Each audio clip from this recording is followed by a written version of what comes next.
हैं कि हम बिस्तरी से फारिग होने के बाद मर्द और औरत को अलग अलग कपड़े से अपना सतर साफ करना चाहिए, क्योंकि दोनों का एक ही कपड़े का इस्तेमाल करना नफरत और जुदाई का सबब बनता है। जब हम बिस्तरी से फारिग होते हैं तो जो गंदगी यानी नापाकी जिस्म पर लगती है उसे अक्सर लोग एक ही टिश्यू पेपर या कपड़े से साफ कर लेते हैं, लेकिन ऐसा करने से दोनों के बीच नफरत पैदा हो जाती है।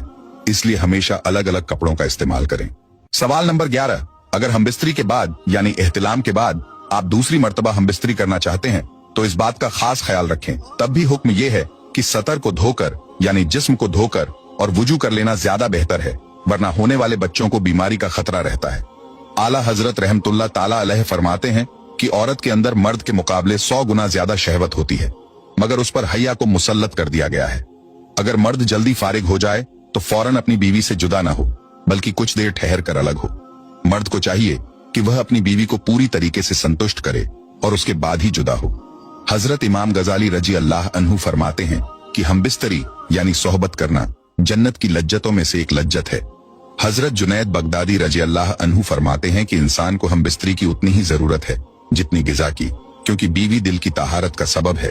और मुस्लिम शरीफ की एक हदीस पाक में आता है कि जिस तरह हराम सोहबत पर गुनाह है उसी तरह जायज सोहबत पर नेकियां भी हैं। यानी अगर हराम तरीके से हम बिस्तरी की जाए तो गुनाह मिलता है, लेकिन अगर जायज और इस्लामी तरीके से हम बिस्तरी की जाए तो नेकियां हासिल होती हैं।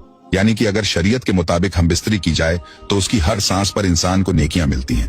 उम्मुल मोमिनीन सैयदना आयशा सिद्दीका रजी अल्लाह ताला अन्हु से मरवी है कि हुजूर पाक सल्लल्लाहु ताला अलैहि वसल्लम ने इरशाद फरमाया कि जब एक मर्द अपनी बीवी का हाथ पकड़ता है तो उसके नामे अमाल में एक नेकी लिख दी जाती है। जब वो उसके गले में हाथ डालता है तो 10 नेकियां लिखी जाती हैं। और जब वो उससे मोहब्बत करता है यानी कि हम बिस्तरी करता है तो वो दुनिया में सबसे बेहतर हो जाता है। और जब गुस्ले जनाबत करता है यानी हम बिस्तरी के बाद गुस्ल करता है तो गुस्ल का पानी जिस जिस बाल पर गुजरता है उस हर बाल के बदले एक नेकी लिखी जाती है, एक गुनाह कम हो जाता है और एक दर्जा बुलंद कर दिया जाता है। मोहब्बत के साथ कमेंट बॉक्स में लिख दीजिए सुभान अल्लाह।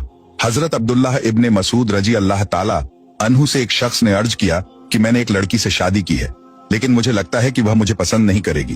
तो आप फरमाते हैं कि मोहब्बत अल्लाह की तरफ से होती है और नफरत शैतान की तरफ से। इसलिए जब तुम अपनी बीवी के पास जाओ तो दोनों वजू करो और 2 रकात शुक्राने के नफिल इस तरह अदा करो कि तुम इमाम हो और वो तुम्हारी इब्तिदा करे, यानी तुम आगे खड़े हो और बीवी तुम्हारे पीछे। दोनों साथ में शुक्राने के नफिल अदा करो। इंशाअल्लाह ऐसा करने से तुम उसे मोहब्बत और वफादार करने वाली पाओगे। सवाल नंबर 12, क्या बीवी के पिछले हिस्से से हम बिस्तरी करना जायज है? पिछला हिस्सा यानी पैखाना करने की जगह यानी बैक साइड से हम बिस्तरी करना जायज है या नहीं? प्यारे दोस्तों, इस्लाम में बीवी के पिछले हिस्से से हम बिस्तरी करना हराम है। ऐसा हरगिज नहीं करना चाहिए।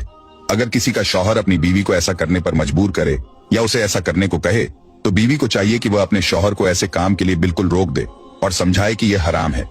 ऐसा करने से हम दोनों गुनहगार होंगे, लिहाजा बीवी के पिछले हिस्से से हम बिस्तरी नहीं करनी चाहिए।